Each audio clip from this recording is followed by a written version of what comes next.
Imagine this scenario. It's 2 in the morning. Oh, the absolute worst time for anything to happen. Right. 2 in the morning, you're sound asleep, and suddenly it sounds like someone is out there throwing handfuls of gravel right at your bedroom window. And you just know it's not gravel. Exactly. Then it gets louder. It literally sounds like golf balls just hammering the roof.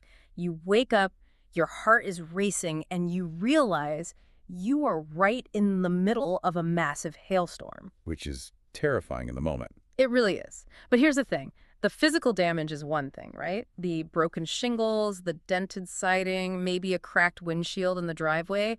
But the next morning, when the sun actually comes up and the ice melts, a whole new storm starts. Yeah, the paperwork storm. Yes, the administrative nightmare. Honestly, I think that administrative headache often hurts a lot more than the hail itself, because suddenly you're expected to be this overnight expert in construction material. Building codes. Right.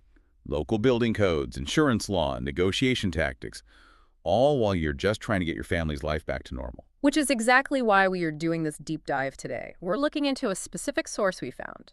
The background and team profiles of a company called Safeguard Construction Company, Incorporated. Now, on the surface, if you just drove past their work truck, you'd think, okay, standard contractor, they do roofing, siding, windows. The usual suspects for storm recovery. Exactly.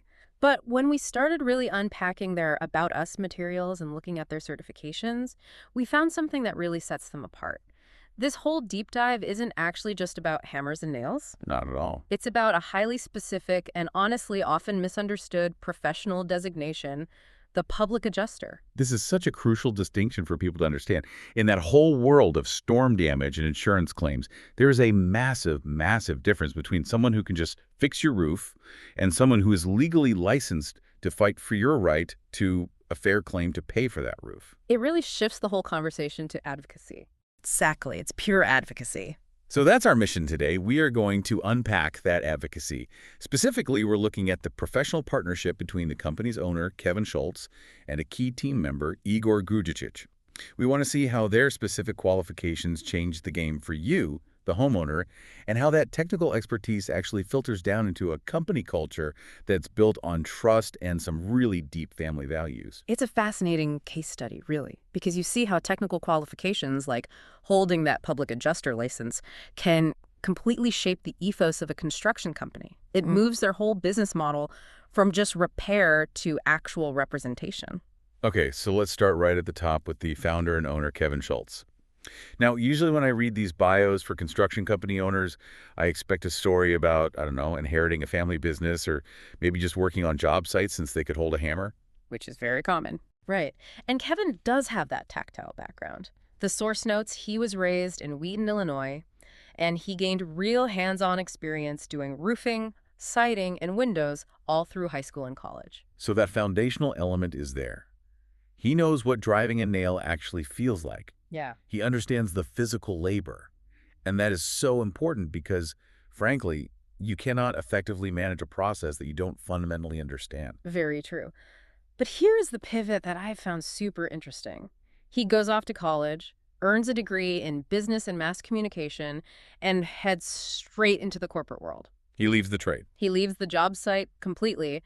But, as his bio says, his heart was always in construction. You know, that trajectory is actually really telling. When someone leaves a manual trade, gets a formal business education, spends time in the corporate sector, and then actively chooses to come back. They see it differently. Completely differently. They aren't just looking at the physical work anymore. They're looking at the systems behind the work.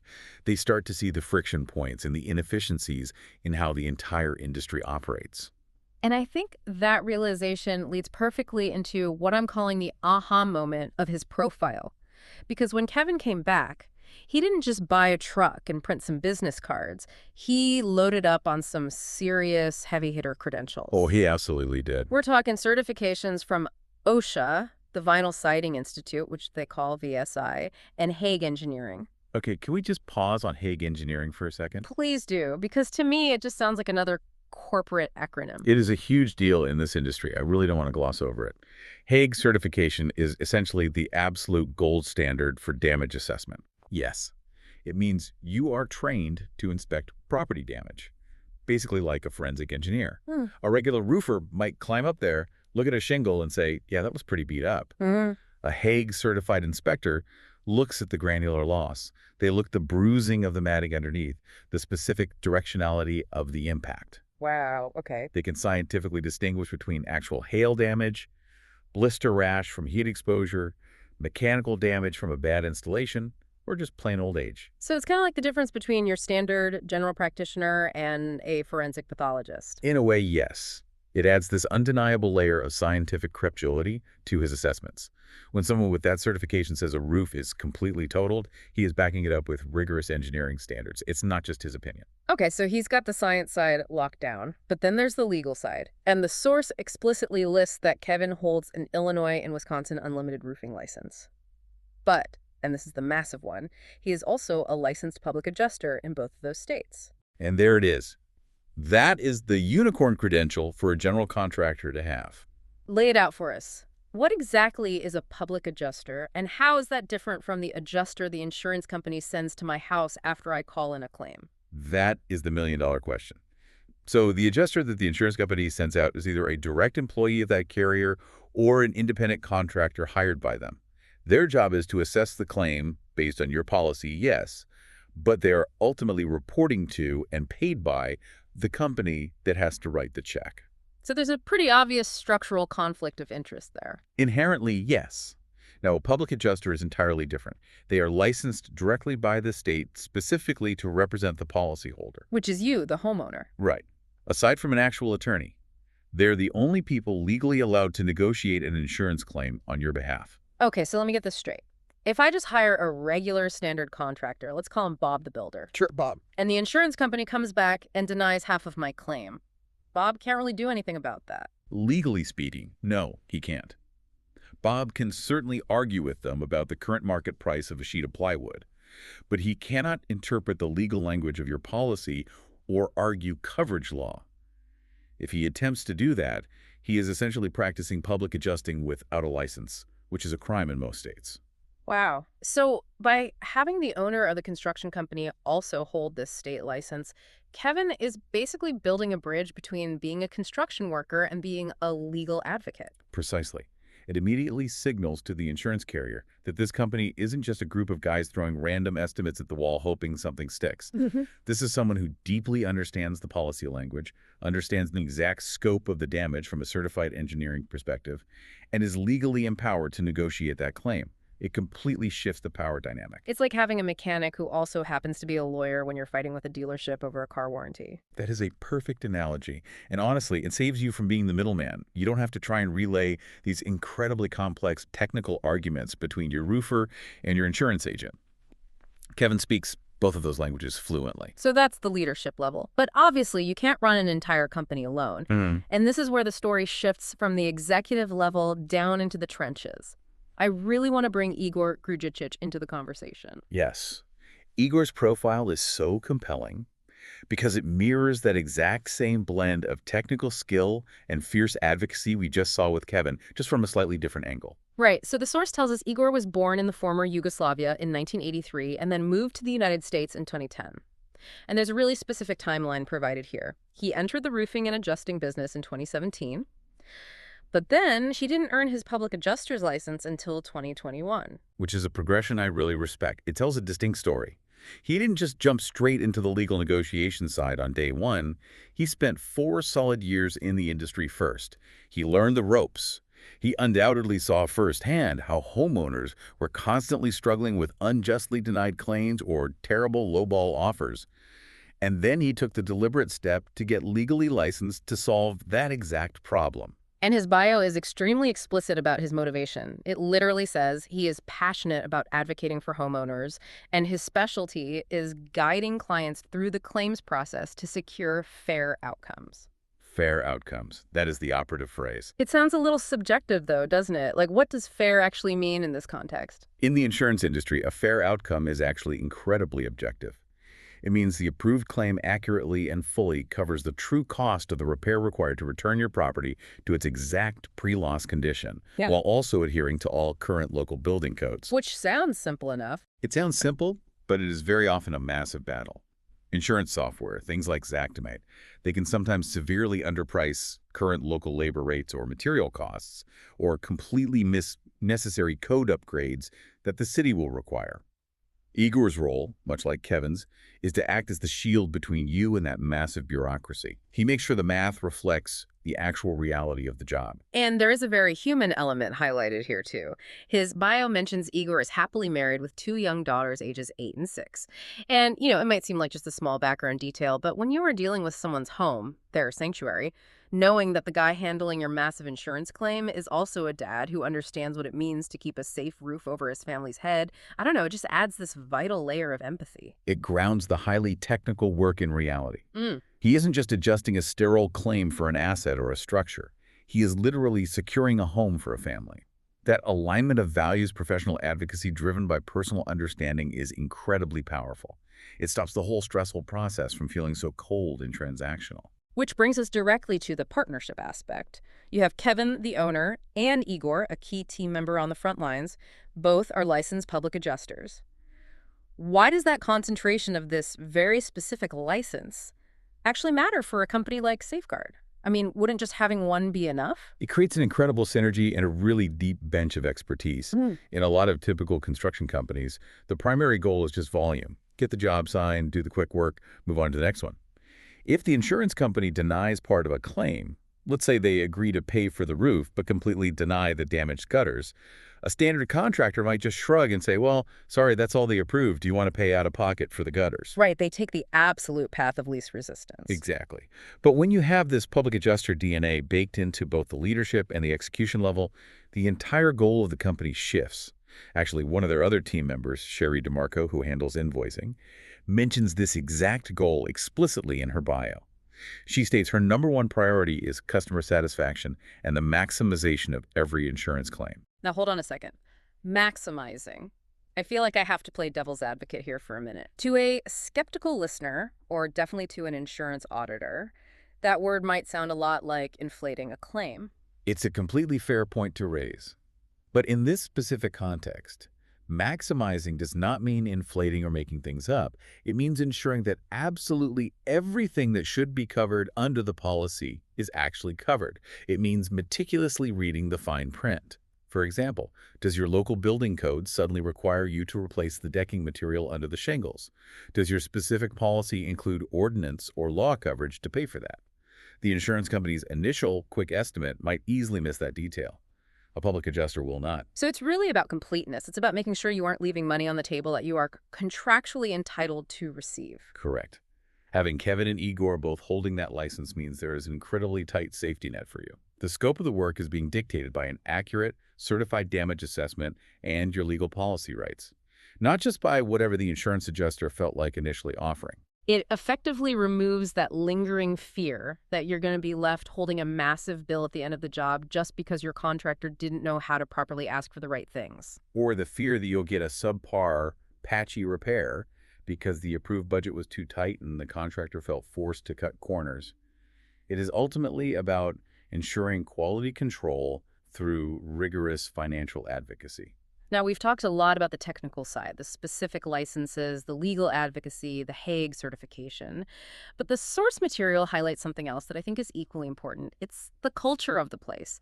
The main tagline on their site is literally, "A strong home starts with a strong team." And if you dig into the staff bios, you see a very distinct pattern that strongly suggests this isn't just empty corporate marketing speak. There are some very deep roots here. Right. We already mentioned Igor is from the former Yugoslavia. But he is not the only one. Marina Schultz, the office assistant, is also originally from the former Yugoslavia. And Sasa Gajic, their office manager, was born there too. It is really interesting to see that shared cultural heritage within the team. It very often creates a deeply tight-knit, almost familial culture inside a business. You have a shared background, a shared immigrant experience in many cases, which almost always correlates with an incredibly strong work ethic and deep mutual loyalty. And speaking of loyalty, look at Sasa's tenure. This completely blew my mind. Sasa has been with Safeguard since its founding in 2006. That is 20 years. That is practically unheard of in the construction industry. Right. In an industry where turnover is notoriously high, where salespeople just jump from company to company chasing every new storm season, having your office manager, the guy who is handling the sales, the vendor relationships, the daily job scheduling, having him there since day one. It speaks volumes about the internal stability of the company. For you as a customer, that means if you call them 5 years down the road because a piece of metal flashing somehow came loose, the actual people who know your file and remember your house are likely still sitting at the exact same desks. It builds immense internal trust, which naturally radiates outward to the client experience. It tells you immediately that this is not a fly-by-night storm chaser company that pops up for a busy year and then vanishes into thin air. It really points to a people-first philosophy. And it's not just the core team from those founding days either. Look at Obed Perez. He is the general manager of their window and door division. Obed's profile is a perfect example of that exact philosophy in action. He brings nearly 20 years of industry experience to the table, but what is the motto he lives by? The customer comes first, and everything else will follow. And he is fluent in Spanish. Se habla español is listed right there on the site. That kind of accessibility is huge. It is massive. Construction terminology and insurance jargon are complicated enough when you are speaking your native language. Imagine trying to navigate a complex, denied property claim if there is a severe language barrier. Having a general manager like Obed who can completely bridge that gap is just another vital form of advocacy. And what really struck me about Obed is that the source notes, he views his work almost like a hobby, not a stressful job, because he genuinely loves building those community relationships. And you see that sentiment echoed perfectly with Pam Jones and David Blassock, their claims specialists. Their bios are completely focused on building long-term relationships and establishing instant rapport. It is abundantly clear that Safeguard hires for personality, empathy, and integrity, not just raw sales skill. They actively want people who can truly listen and talk to homeowners rather than just aggressively selling to them. Which brings up the core values they list. They explicitly state integrity in every detail in United for You. But they also have this really interesting section called Built for the Future, which focuses heavily on sustainability. And this is exactly where we circle all the way back to that public adjuster mindset we started with. How so? Connect the dots for me there. Well, they talk extensively about using durable, highly energy-efficient materials because they believe quality shouldn't just last a few seasons. If you are an adjuster, like Kevin or Igor, you spend your life looking at failures. You see exactly what happens when cheap builder-grade materials meet a severe storm. You see the interior water damage caused by cutting corners or using the bare minimum grade of vinyl siding. You essentially see the catastrophic aftermath of bad decisions. Exactly. So it makes perfect logical sense that a company run by adjusters would heavily prioritize sustainability and longevity. They aren't just slapping a patch on a leak to get a quick check. They're actively trying to prevent the next claim from happening. They know exactly what the insurance company's auditor will look for the next time a storm hits, so they build the home to withstand it. It's a proactive approach rather than a reactive one. Yes, they are fundamentally protecting your largest investment. So let's try to summarize everything we've uncovered here today.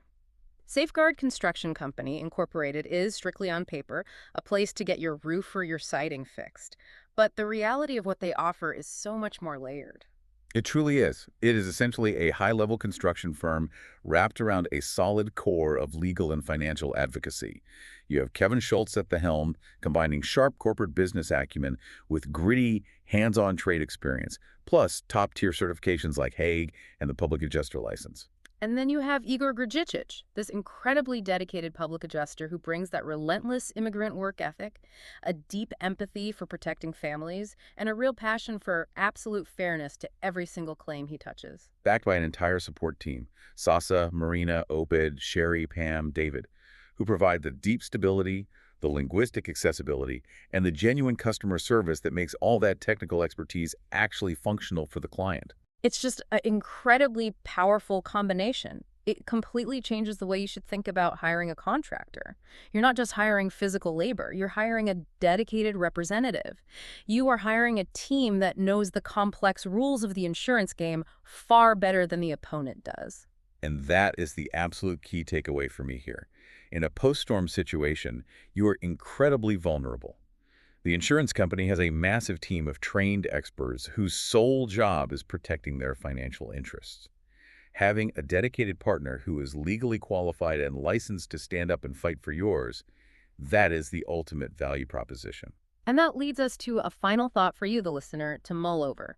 The next time a massive storm rolls through your neighborhood, or honestly, even if you're just looking to do some standard exterior renovations, ask yourself this one question. When you hire a contractor, are you hiring someone who just knows how to swing a hammer? Or are you hiring someone who knows how to read the fine print of your insurance policy? Because in the end, the fine print might be exactly what pays for the hammer. I couldn't have said it better myself. Thanks for joining us for this deep dive into safeguard construction. Stay curious, stay informed, and we'll catch you on the next one.